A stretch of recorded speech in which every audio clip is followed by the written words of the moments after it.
Selon saint Luc.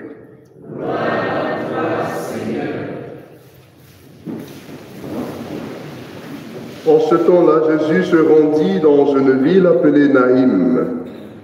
Ses disciples faisaient route avec lui, ainsi qu'une grande foule. Il arriva près de la porte de la ville, au moment où l'on emportait un mort pour l'enterrer. C'était un fils unique et sa mère était veuve. Une foule importante de la ville accompagnait cette femme.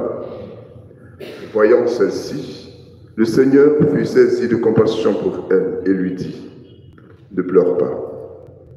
Il s'approcha et toucha le cercueil.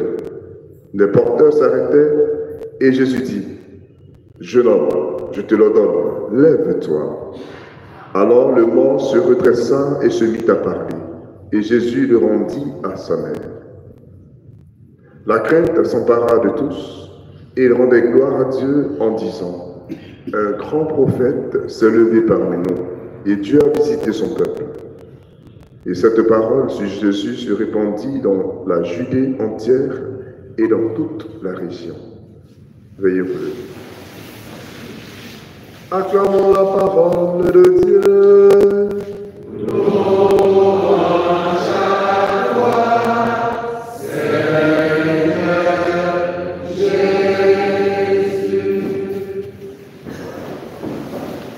Chers frères et sœurs, j'aimerais que nous puissions axer notre méditation de ce matin sur la première lecture, qui nous parle en somme de l'unité et de l'acceptation des diversités dans cette volonté d'unité. Saint Paul est devant un fait. Il parle aux habitants de Corinthe.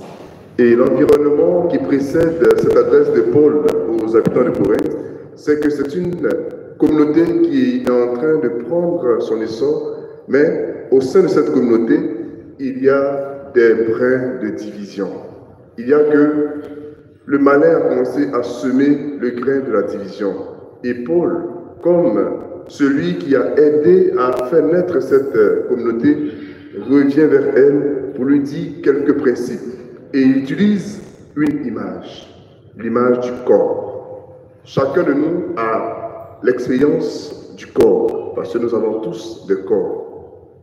Si ta tête te fait mal, c'est sûr que ton ventre va en ressentir les effets. Ton bras ou tes bras vont en ressentir les effets. Si ton pied te fait mal, c'est sûr que ta tête, tes yeux, les autres membres en ressentiront les effets. Et donc, Paul prend l'exemple du corps pour faire comprendre à la communauté de Corinthe qu'elle a besoin d'être unie et que ses membres ont besoin de faire route ensemble en acceptant la diversité de chacun de ses membres et en recherchant le bien le plus précieux qui est l'unité. On pourrait dire que Paul parlait autrefois aux Corinthiens, mais si cette parole nous est adressée aujourd'hui, c'est pour qu'elle nous serve dans notre communauté. D'abord les chrétiens, puisque nous sommes en assemblée chrétienne. Est-ce que nous acceptons les uns les autres, les différences des uns et des autres? Est-ce que nous poursuivons, malgré le fait qu'on n'a pas la même vision avec l'autre, cette valeur de l'unité? C'est pour ce qui concerne notre communauté chrétienne. Mais nous pouvons descendre dans cette église domestique qu'est la famille. Est-ce que nous nous acceptons dans nos différences? Est-ce que nous acceptons de fixer le but de l'unité, de la paix, de l'amour recherché et vécu les uns vis-à-vis des autres? Nous pouvons descendre dans nos milieux professionnels. Nous avons diverses réalités, nous avons divers éléments de vision.